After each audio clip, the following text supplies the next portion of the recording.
Sunset. This is so good. Sunset music. This is such a great instrument. Do we have anybody to bring us some cocktails or something? Do you like that baritone, do you? I love this baritone. This is a wickedly good instrument. Is this a new parlour? We're going to hear about it all the time. Do I keep saying this? It just speaks to me. But listen to it, man.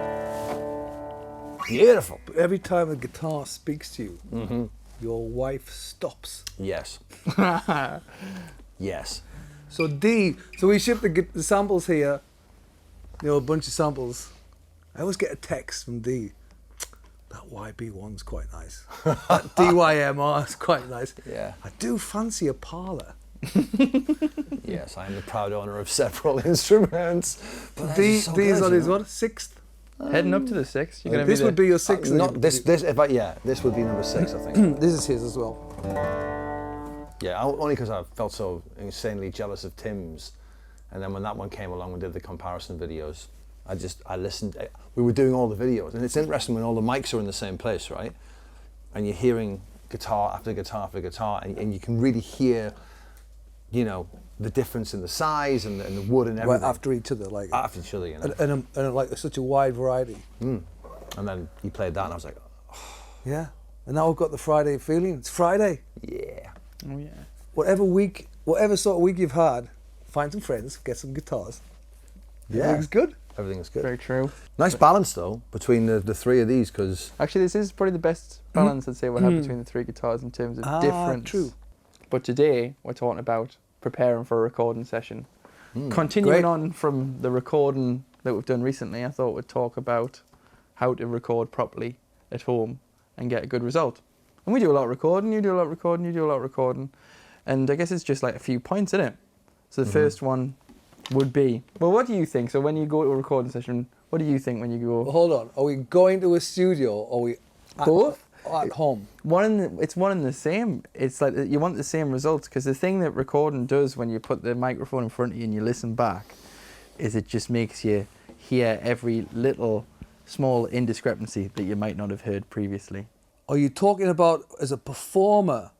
Because what we do, as soon as you hit record, you change, the pressure's on, like it's like you can do 50 great takes and then the record's on and all of a sudden, boof. So it's like, you got to get to a certain level where you record and you're not self-conscious, right? I think that's something. Absolutely. So that's a really interesting thing, because even if you watch, when we started doing all the Yairi videos, when we started with the Yairis two and a bit years ago now, if you watch the record, Really? yeah, that's how long.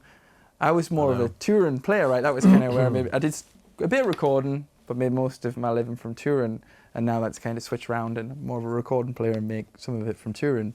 And you'll see, if you watch the early ones back, little behind the scenes thing, I've got my eyes shut for quite a lot of the first ones, and that's because I was dealing with, I guess it's called performance anxiety is the term, and it's being aware that like when your recording's on, you're really For the video. Yeah, so if you look in the videos, I've got my eyes shut in those first Yairi videos. But that's even more exposure, right? Because absolutely. these things pick up every single thing, and then you're being filmed like with 4K or whatever. So there's no drop-ins, there's no right? nothing. There's absolute exposure, and then you've got D in the headphones going, right, go. Yeah. Do it again. No. No. Again. So thankfully D always brings like a great atmosphere, and that's always really helpful. So when you're recording at home, bring the vibe. Bring the vibe.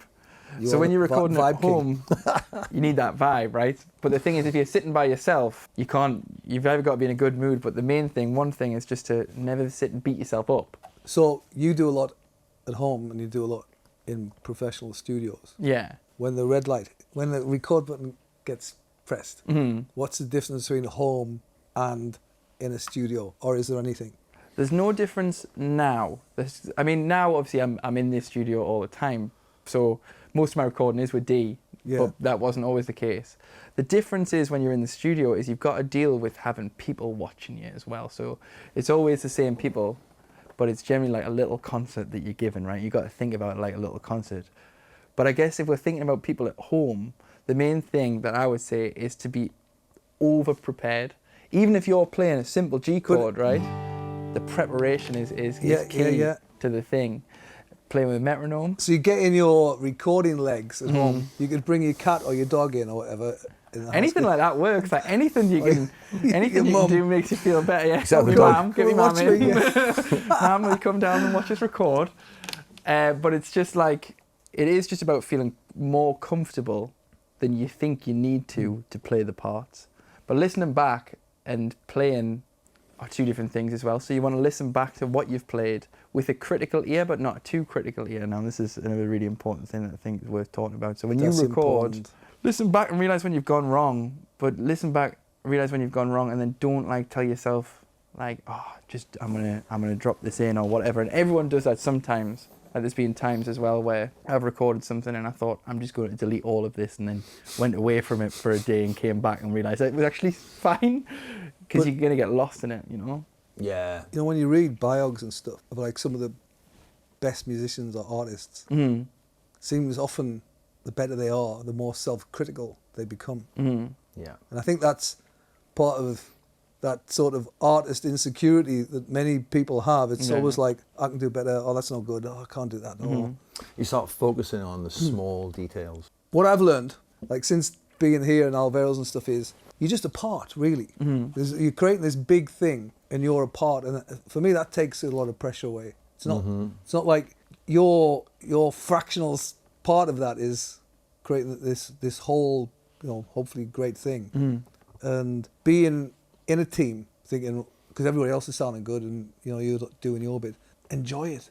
You know, if it's all self-analysis, it's hard to enjoy, isn't it? I think in a lot of things in the past, especially big gigs or whatever, you know, if nerves take over, it's like trying to channel that into, I can do this, you know, just enjoy the night or whatever. Well, I think that's the most important thing, though, isn't it? You know, I guess as musicians, we have that. It's like a vocational thing, isn't it? You do it because it's nice love in it. that way. You do it anyway. Yeah. You know, I mean, so to lose that aspect of it is almost a little. It's you know, it's hard. You're making it too hard on yourself, you know. But like then, just have a good time, because that's what you're enjoying it anyway. But then there are some players who'll be wondering what the hell we're talking about and just walk on confident every night. Absolutely. Yeah, that's true. But I think you're right what you say. Most musicians do feel like there's a certain personality type that goes into being a musician, I think, and that kind of being hype. You can only get good at what you do if you are critical about what you do, unless you're one of those tiny, like minute percentile of people who can do it without, as you're saying, and walk on. I think most people are thinking all the time and being critical of themselves. Because if you play the guitar all the time, you do find yourself, you're practicing whatever. You might practice something for, you know, if I'm doing an all-star video, I might practice that same piece of music. Sam will hear, because I'm in the office next door, he'll hear us play the same thing for about 6 hours in a row over a few days, you know, same 2 minutes of music, and you are beating yourself up. But then it's by the time you get to recording and sit down, you want to have it inside out. So you want to be able to play it without even thinking about it. Because if you're going in, if you've got to do more than 10 takes on one thing, then you probably don't know the thing you're trying to record. That's good. That's like a little thing I try and think about. And I mean, that's not saying that I don't sometimes do more than 10 takes, but maybe I haven't practiced enough. Back to it, as a session player, so Tim does a lot of sessions, touring and, you know, recording as well. And I think one thing I get really impressed by is session players, that they kind of turn up, right? And sometimes you don't get a lot of, it's like plug in and this is the song, or that's the bit, or this is what we want. And it's bump. You're expected to produce really quite quickly. So what I would say there, the thing that I do, and I was probably doing it there as well, is playing it interesting but safe. So you don't do anything. If you've got an hour to sit in a studio, people around writing a solo, like there when I was playing some lead stuff, you can probably come up with something slightly more interesting. But then you've got to think, who's it interesting to? Is it interesting to the listener, or is it just interesting to you, yourself, because you play your own guitar parts all the time, and I know what I sound like, I know what licks I'm going to play, and I know whatever.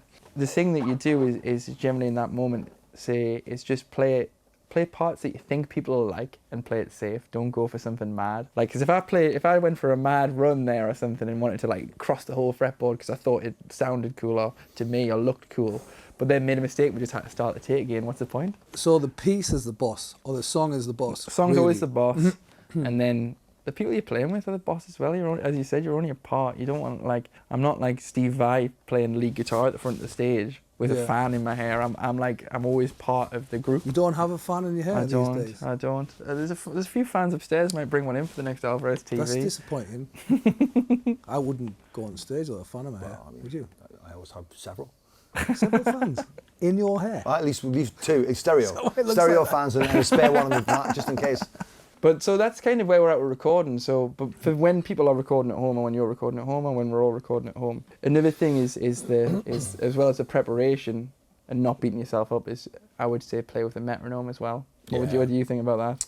You have to develop an internal clock, I think. When I was a kid, I played along the records. That's how I learned to play music. Yeah. I just played along the records all the time. So I think I probably developed a clock from just always playing the recorded music. Yeah, and, fair enough. But Lloyd, who plays drums with us in the Alvarez, he was telling me the other day that's how he learned to play music. He played songs from the beginning to end, and that's the kind of drummer that he is. He plays for the song, you know.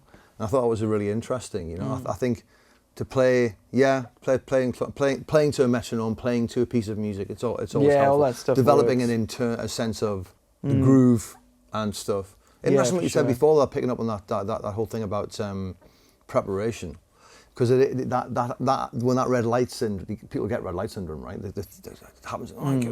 You know, everyone gets it. I get it. I'm recording myself and I get it. You know, and I'm sitting there in front of the recorder, and you can't help it. But if you're really prepped and you really know what you're doing, you've really got a sense of where the whole thing is going.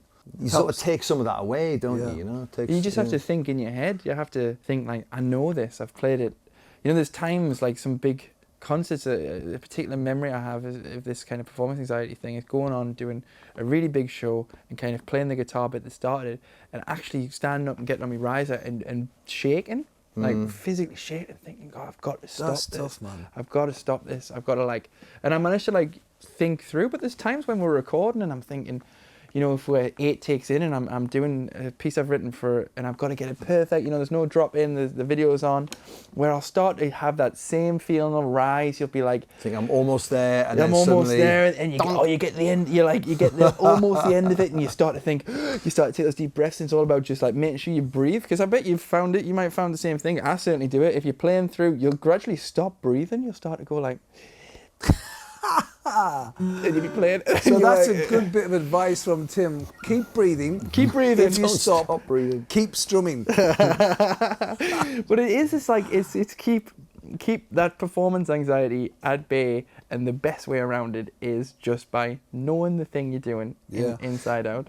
I always think that feel comes from being in the moment, of actually really loving where you are. That's where feel comes into it. If you're on edge and you're just thinking about chops, right. like you can't feel anything, can you? You're just too busy thinking about execution, you know. Well, if you're comfortable, you're more likely to ad lib and just go with the moment. You know, it's like when we've done some arrangements for the Alvarez songs, done a rehearsal. Yeah. But actually, when we went in and record them, something happens that was completely unplanned. Yeah.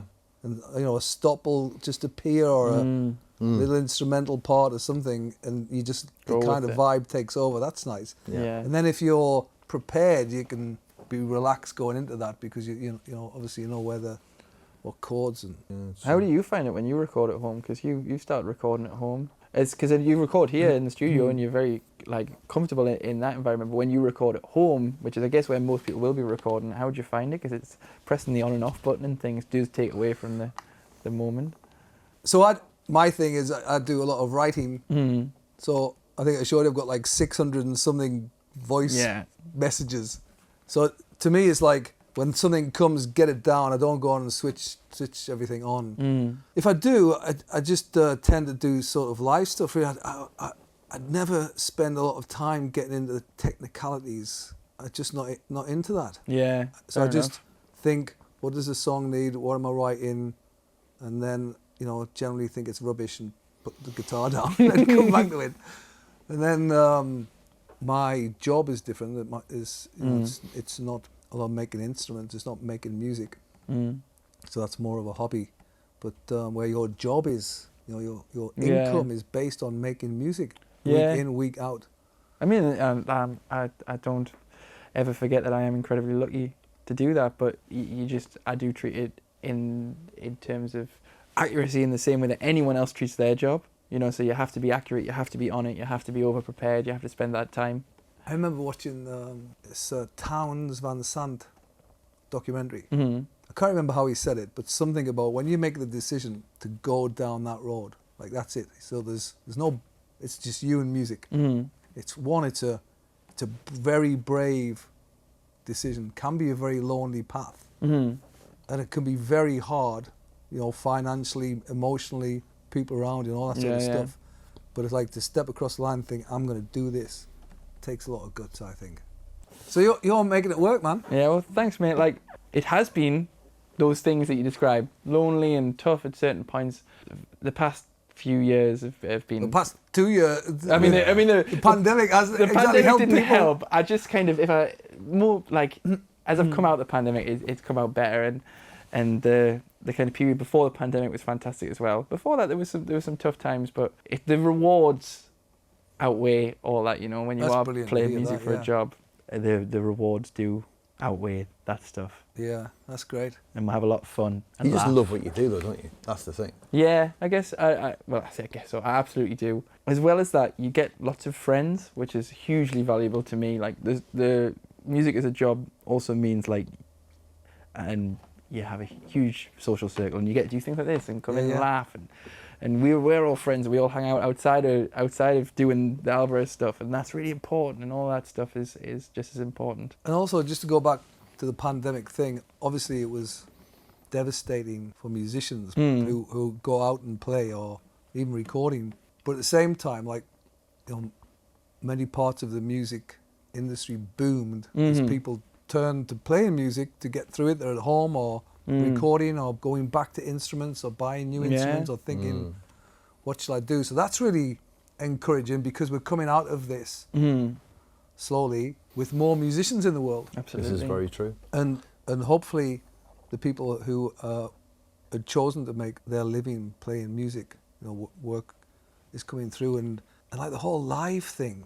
It's like people were needing live music, you know, they're needing performance, or whether it's, you know, a gig or a theatre or whatever it is. Like, a lot of people were genuinely missing that. And I think when you take something away, you realise how important it, you know, because otherwise we took everything for granted, really. Go and see a gig any night and then somebody stops it for a year. So hopefully the live scene will be as strong, or if not stronger, for years, right? But it's interesting about I wonder how many songs were written in this last couple of, Yeah. you know, over and above what normally would have been written. I mean, I don't know whether anyone's measuring that. I mean, just even on social media, the amount of players, great players actually, and unbelievably young, some of these people who are coming up on Instagram, and it's like, bloody hell, that is fantastic. I guess the important thing is that we all continue to play music together, even though we can record at home, we can broadcast ourselves from home, we can get everything we need from the art. But really, the best thing is we do it like this. There's nothing like being, I mean, it's great, Zoom, you know, wonderful, you can still communicate, but sitting in a room with three beautiful guitars, you know, and just jamming. Yeah, 100%. Yeah, it's wicked. There's lots of other energy that goes on. We're becoming all spiritual here. I like that. And also when you think about practice and like personal development and those things, when you are recording, or there's two things I say, like if you do 10 hours by yourself, that's like 1 hour playing with people, because you learn so much more in the time of playing with people. That is totally true. Yeah, it's like the 10 hours by yourself, 1 hour playing with people, you'll achieve the same amount. Yeah. And the same with recording. 10 hours by yourself or 1 hour doing solo recording, you'll every single time we sit down, I'll learn a new chord or a new this or whatever. When we come here, and you know, you just do, and some things that you'll never really pick up yourself. Yeah. Well, you need to, like, everyone, because when you're communicating through music, like everyone says it's the universal language. Like, I would argue that there's about 5 different worldwide languages, but it is a universal language. You get to play music and communicate with people that way, and you can do that wherever you go around the world, and it is a fantastic experience to do that. But we just get to like sit and we'll have a conversation, but before we have the conversation, we'll preface that with a conversation with music, and Yeah. it's Wow, lovely. It is getting deep in it today on Alvarez TV. What's today? Oh, we're doing today. Today we're doing the. Welcome the YB1 baritone, Dee's new guitar. It's been lovely to hear it. It is a gorgeous thing. All right. Okay. Adios Thank you from very us. much. We'll catch you Cheers. later.